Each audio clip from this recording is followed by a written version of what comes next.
Assalamualaikum warahmatullahi wabarakatuh. Selamat pagi, siang, sore, malam buat para penonton yang udah klik video ini. Saya Haudia Sunauza. Di sini saya bukan untuk klarifikasi, tapi akan berbagi informasi tentang sistem berkas. Di sini perlu kita ketahui apa sih sistem berkas itu. Sistem berkas adalah metode pengelolaan atau cara untuk mengorganisasi data dalam sebuah file. Nah, jadi, informasi-informasi yang kita punya nih dalam bentuk data akan disimpan dalam satu wadah, yaitu file atau berkas. Dalam sistem berkas ini, kita bisa mengorganisasi data-data yang kita punya, bisa nambah file, bisa hapus file, atau bahkan bisa mereorganisasi file yang kita punya. Dan dalam sistem berkas, media penyimpanan berperan penting di sini. Jadi, ada dua jenis media penyimpanan. Pertama, ada penyimpanan primer, dan yang kedua ada penyimpanan sekunder. Penyimpanan primer adalah penyimpanan utama yang dapat diakses langsung oleh CPU. Contohnya adalah RAM dan ROM. Apa sih RAM itu? Jadi, RAM adalah Random Access Memory yang bersifat volatile, yang artinya data yang tersimpan di dalamnya akan hilang pada saat komputer mati atau kita restart. Nah, RAM biasa digunakan untuk menyimpan data yang sedang diproses oleh prosesor seperti aplikasi yang sedang berjalan dan data yang sedang diolah. RAM memiliki kemungkinan akses yang cepat dan acak dibandingkan dengan ROM. Nah, sekarang kita lanjut. Apa sih itu ROM? ROM adalah read only memory. Seperti namanya, read only. Kita cuma bisa baca memori yang kita punya. Nah, tapi RAM itu bersifat non-volatile. Artinya, data yang kita simpan dalam ROM tidak akan hilang walaupun komputernya mati ataupun kita restart. Nah, ROM biasa digunakan untuk software yang tidak perlu diubah seperti BIOS. Sekarang kita sudah tahu ya perbedaan RAM dan ROM. Sekarang kita lanjut ke media penyimpanan sekunder. Media penyimpanan sekunder yaitu media penyimpanan jangka panjang namun aksesnya tidak langsung. Contohnya ada hard disk dan juga optical disk.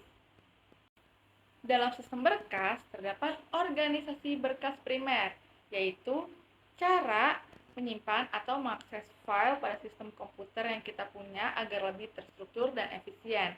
Yang pertama ada sequential, yaitu metode penyimpanan di mana setiap record disusun secara berurutan dan dibaca secara berurut menggunakan key field atau berdasarkan nilai primary key yang sudah diurutkan.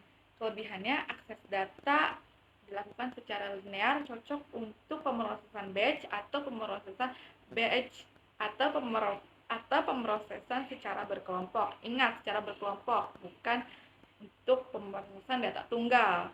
Nah, kekurangannya adalah karena data tersusun dan kita cuma bisa membaca data secara tersusun. Jadi kalau misalkan kita mau mencari data tunggal itu lama guys, perlu waktu lama karena kita harus membaca dari data pertama sampai data yang kita cari. Misalkan kita nyari data yang terakhir, ya berarti kita harus baca dulu atau mengakses dulu data-data sebelumnya, yaitu data pertama sampai data akhir yang kita cari.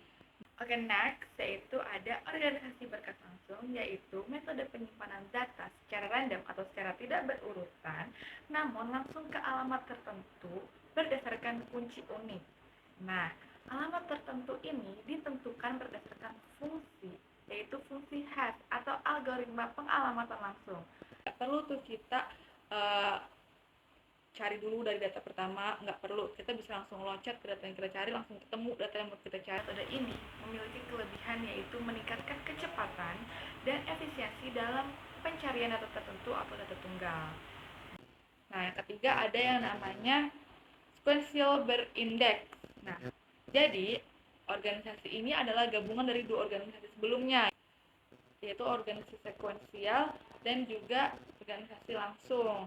Jadi data utama disimpan secara sekuensial atau secara berurutan berdasarkan kunci, tetapi dilengkapi dengan indeks terpisah. Indeks terpisah. Nah, jadi walaupun data utama disusun secara berurutan, kita memiliki indeks terpisah. Jadi kita tetap bisa lompat ke data yang kita cari.